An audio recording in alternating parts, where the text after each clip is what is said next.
Oh non, mon Dieu. Ouais. J'étais dans une pièce merveilleuse avec un autre type qui a dit il y avait une infirmière à l'air très froid, très sévère. Et en 50 ans à Hollywood, Walter Matthau n'a jamais reculé.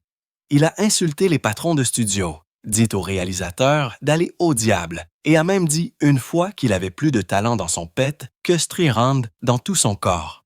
Mais quelque chose s'est produit lors d'une interview oubliée de 1995 dont personne ne parle.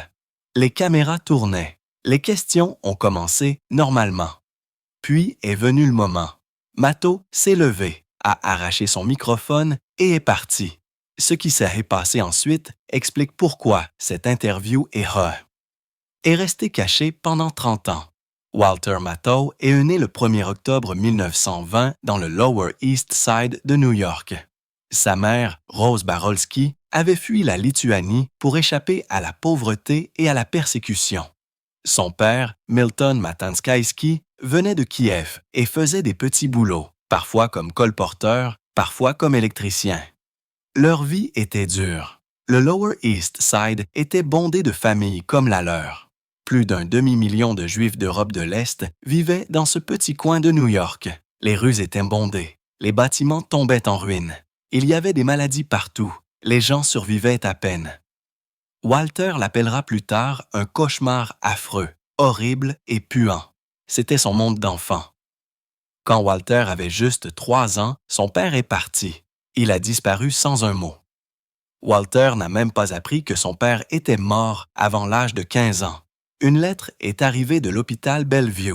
C'est comme ça qu'il l'a découvert. Rose s'est retrouvée seule pour élever Walter et son frère aîné Henry. Elle travaillait dans un atelier de misère à coudre des sous-vêtements pour femmes. Le salaire était faible. Les heures étaient longues. Chaque jour, elle déposait les garçons à la crèche Daughters of Israel pour pouvoir aller travailler. Elle payait $1 par semaine pour ça. Le stress a rendu Rose stricte, voire dure. Walter a grandi vite. Il n'y avait pas le choix. Il a appris à être dur pour prendre soin de lui. Il vivait dans un taudis d'eau froide après l'autre.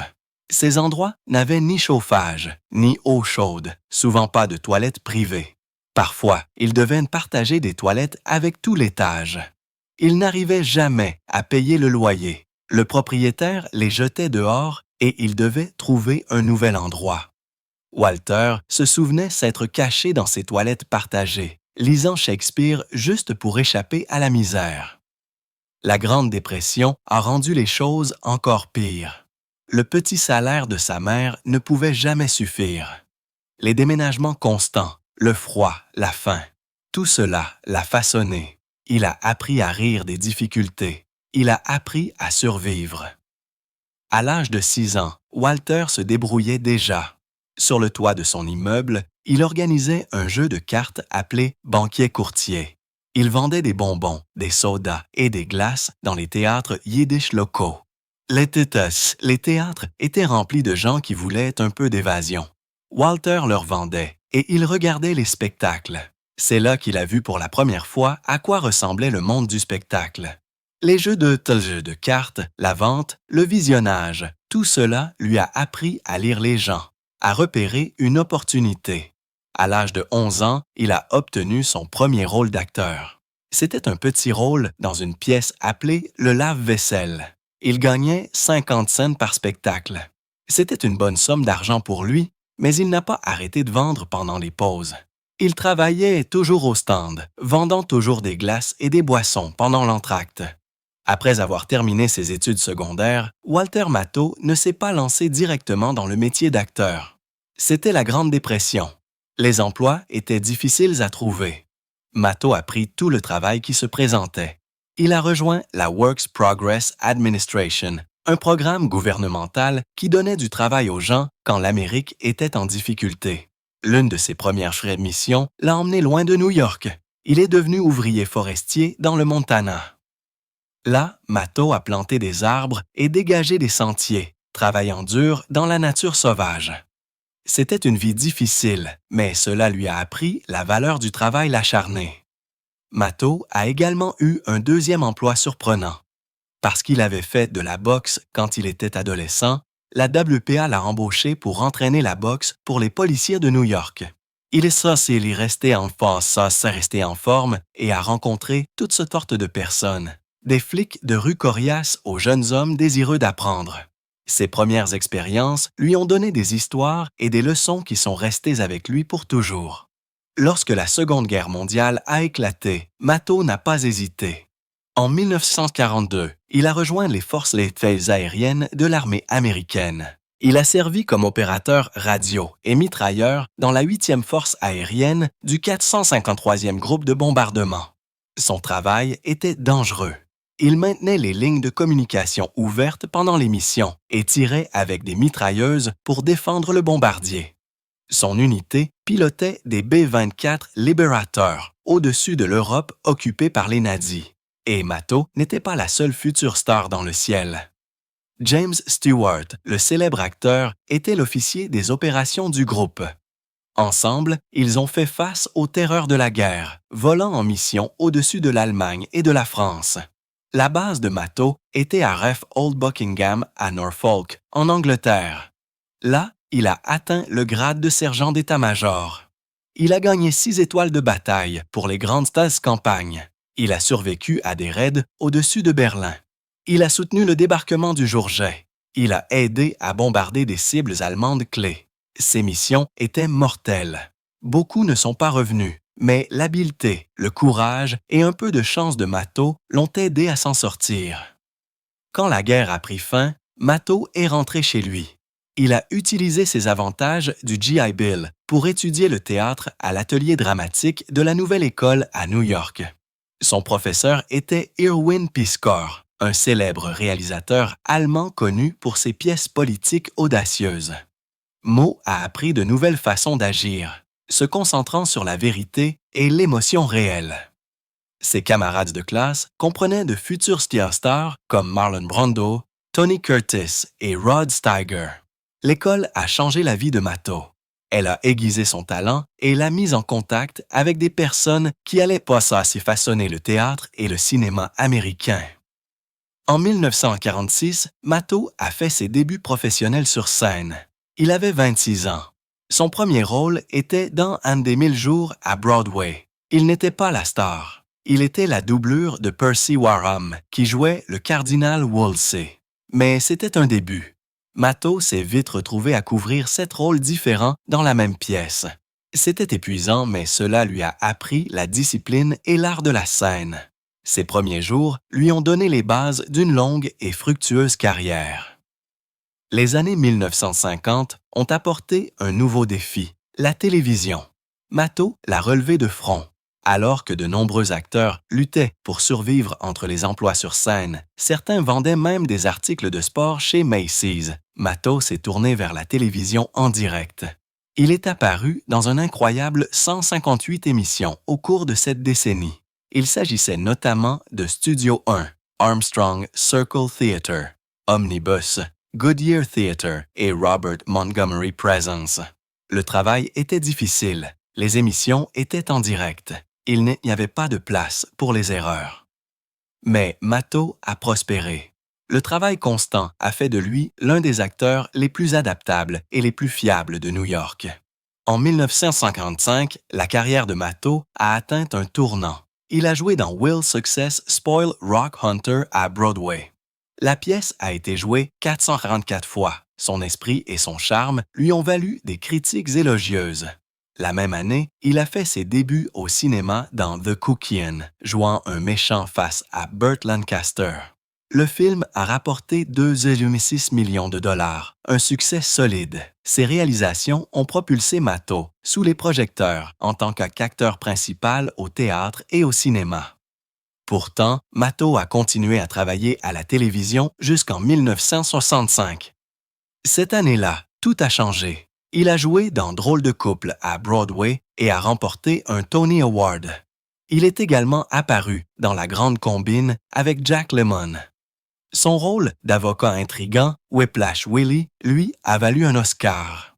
À partir de ce moment-là, Matteau n'a plus eu besoin de prendre des emplois à la télévision pour payer les factures. Il avait enfin réussi. La dépendance au jeu de Walter Matthau a pris une tournure choquante au début de sa carrière. En seulement 2 semaines, il a perdu 183 000 $. Et ce n'était même pas pendant la saison de baseball régulière.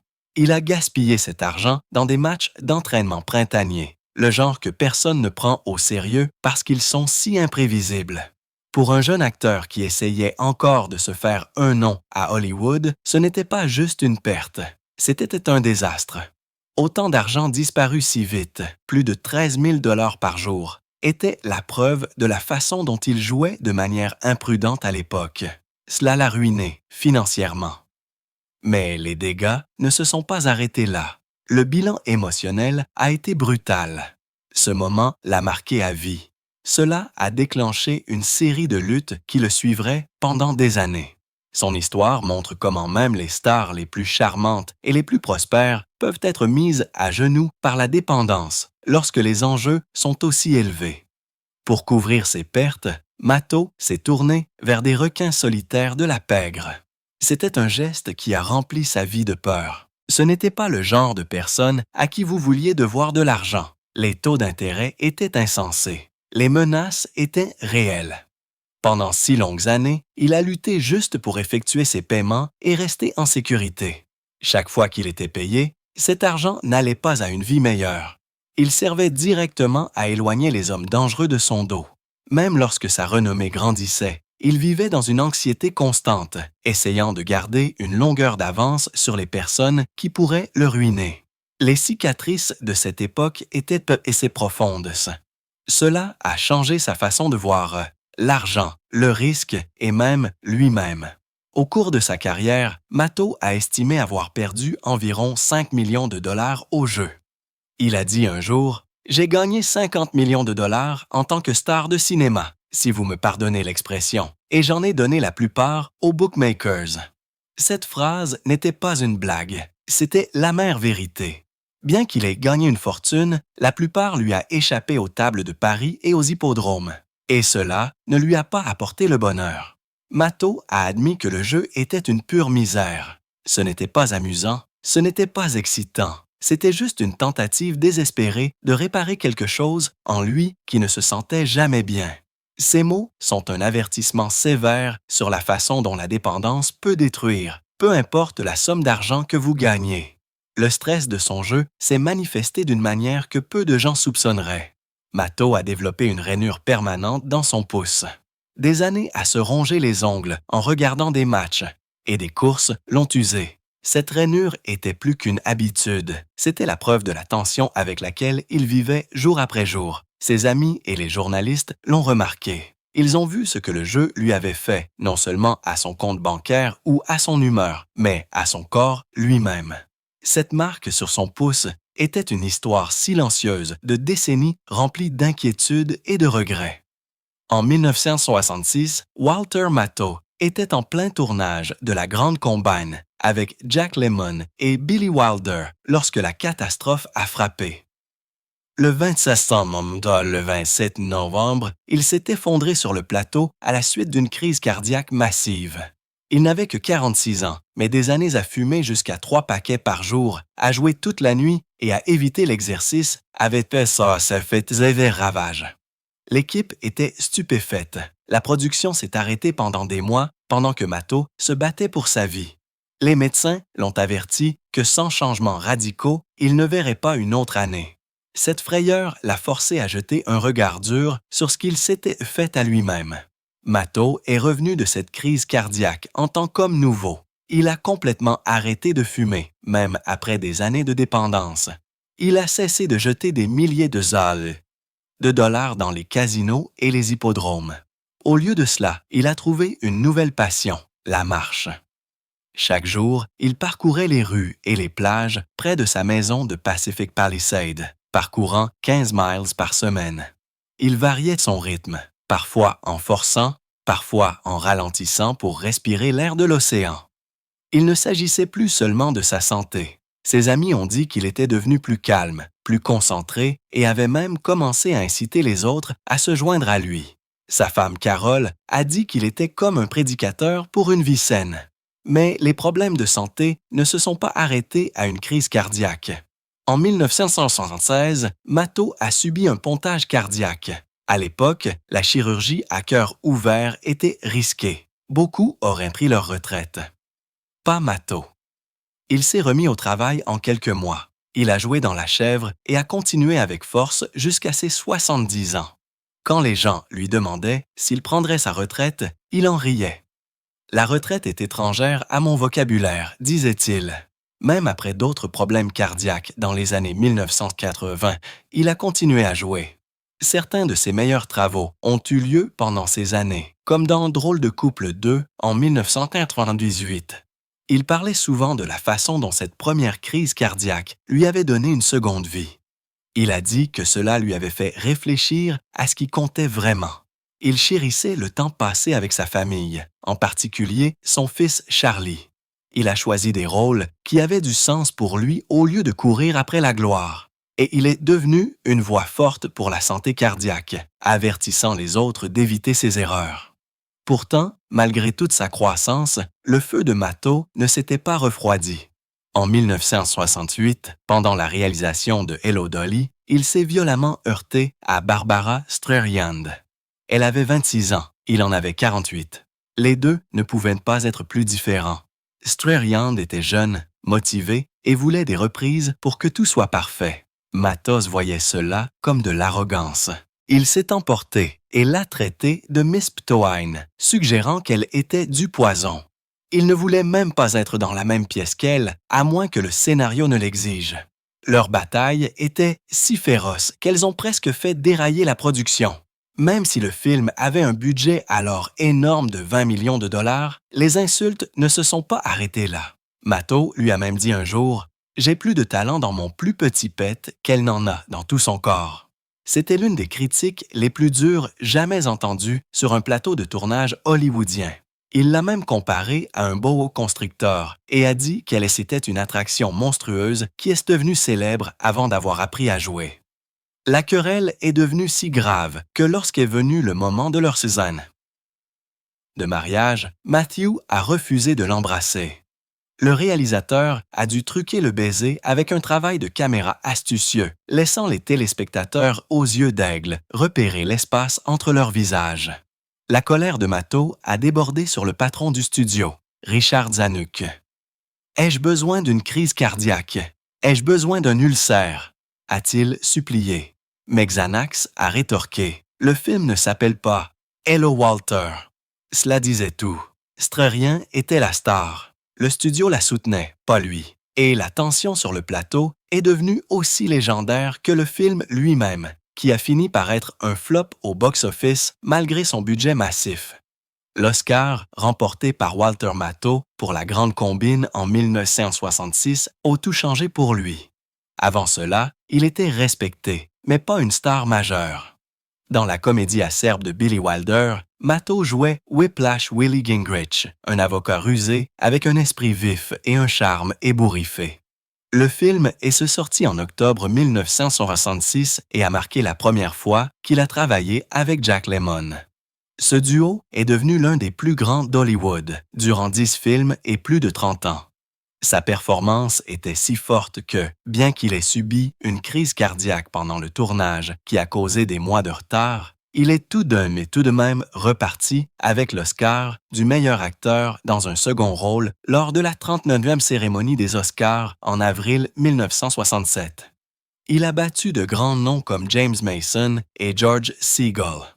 Cette victoire l'a propulsé du statut d'acteur de caractère à celui d'acteur principal du jour au lendemain. Et Whiplash Willie est devenu l'un des rôles les plus inoubliables de la comédie.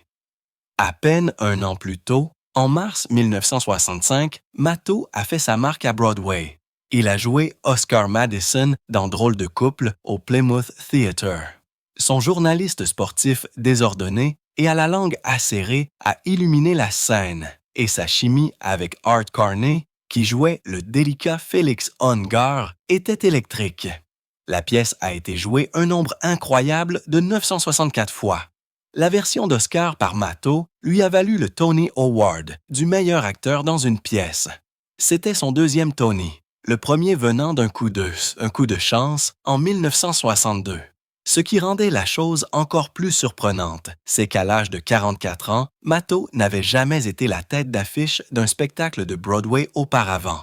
Mais le rôle lui allait si parfaitement qu'il l'a transformé en une star majeure. Le succès a conduit à la version cinématographique de 1968, une série télévisée et des reprises sans fin. L'Oscar Madison de Matteau est devenu une légende, tout comme Matteau lui-même. Ce qui est drôle, c'est que Matteau voulait à l'origine jouer Félix Angar, pas Oscar.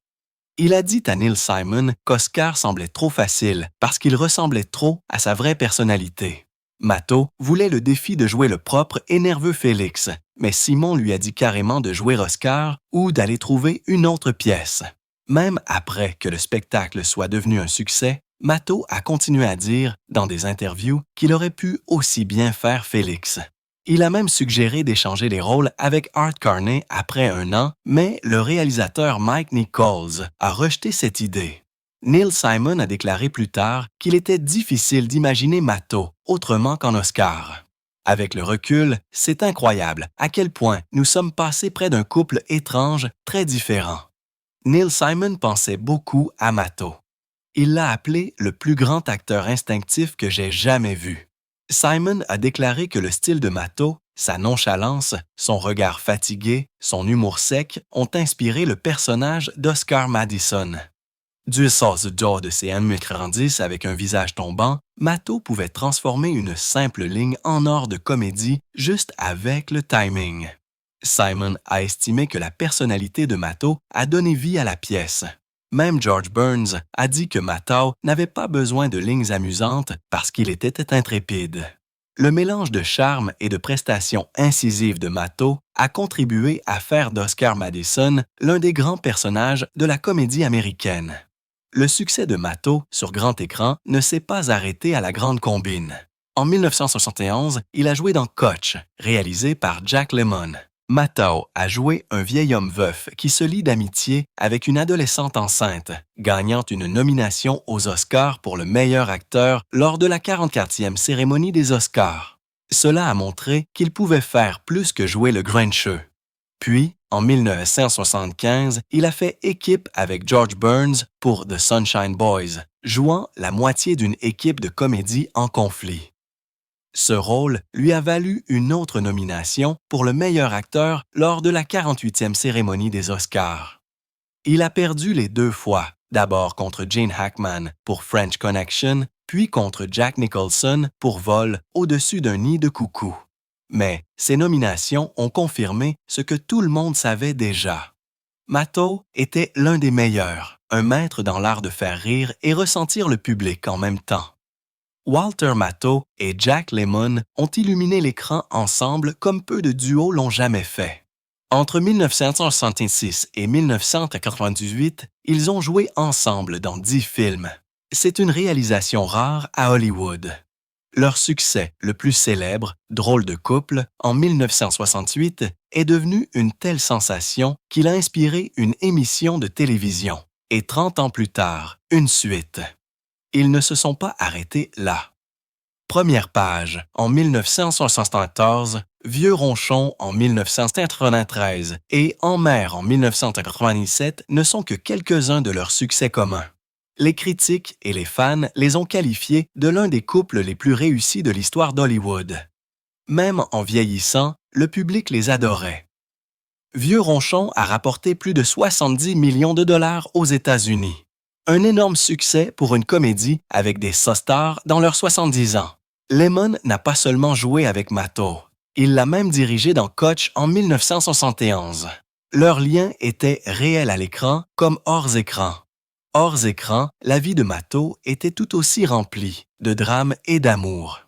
Il a épousé Grace Johnson en 1948. Ils ont eu 2 enfants, David et Jenny. Mais le mariage s'est terminé en 1958.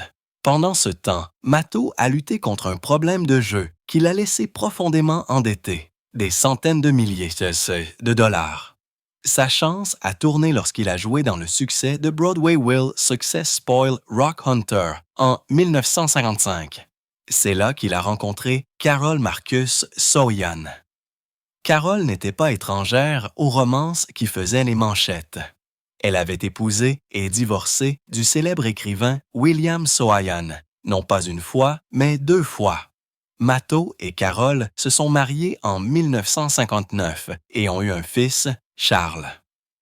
Leur mariage a duré plus de 40 ans, ce qui est presque inouï dans les cercles hollywoodiens. Les mémoires de Carole, parmi les ports épiques, ont partagé leur histoire avec chaleur et un humour acerbe. La vie de Carole avant Mata était remplie de chapitres colorés. Elle a épousé William Saroyan pour la première fois en 1943. Cela a duré 6 ans. Ils ont réessayé en 1951, mais cela n'a duré que 6 mois. Elle a dit plus tard qu'elle n'arrivait pas à croire à quel point c'était mauvais la première fois, alors elle a dû le revoir par elle-même. Carole évoluait dans des cercles célèbres. Truman Capote, par exemple, a basé Holly Golightly dans Petit déjeuner chez Tiffany sur elle. Matteau avait une blague cinglante sur le talent de sa femme pour l'embellissement. Il a dit qu'il avait trouvé une menteuse. Elle est folle d'eux. Carole elle-même a le mieux capturé leur amour enjoué.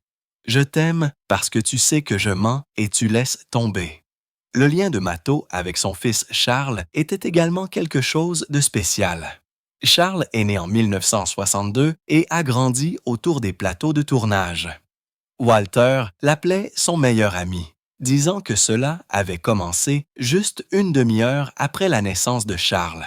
Ils allaient partout ensemble, jeux, concerts, tournage de films.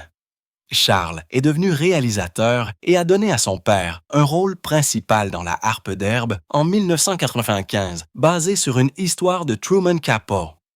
Ce film a montré leur connexion créative à son meilleur.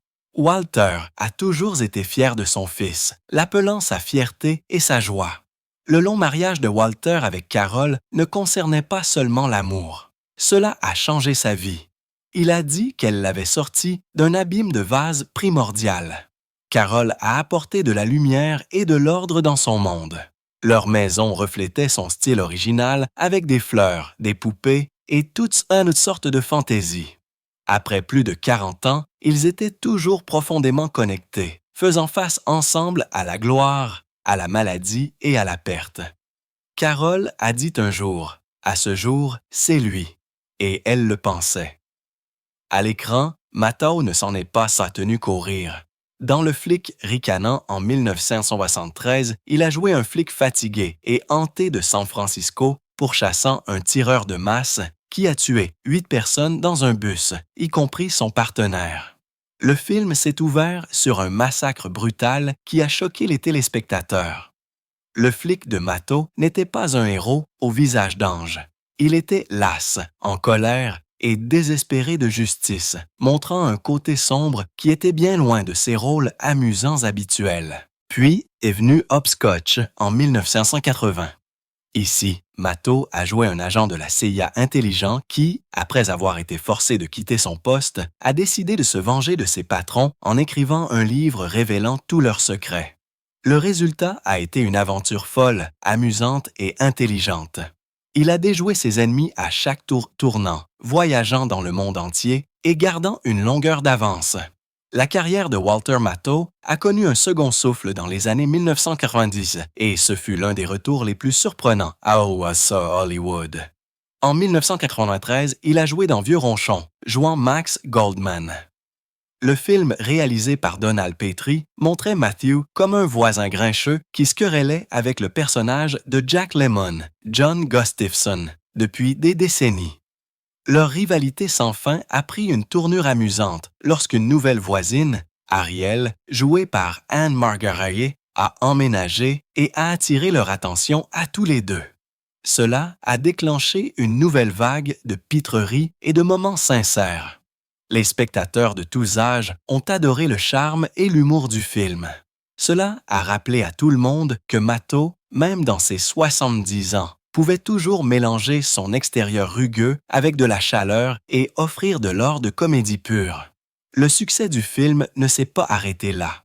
Il a conduit à une suite en 1995, Vieux Ronchon 2, qui a rendu son ascension de fin de carrière encore plus forte. Les gens ont vu que Matthau n'avait pas perdu sa magie. Après tant d'années, il avait toujours ce qu'il fallait pour illuminer l'écran et faire rire les gens.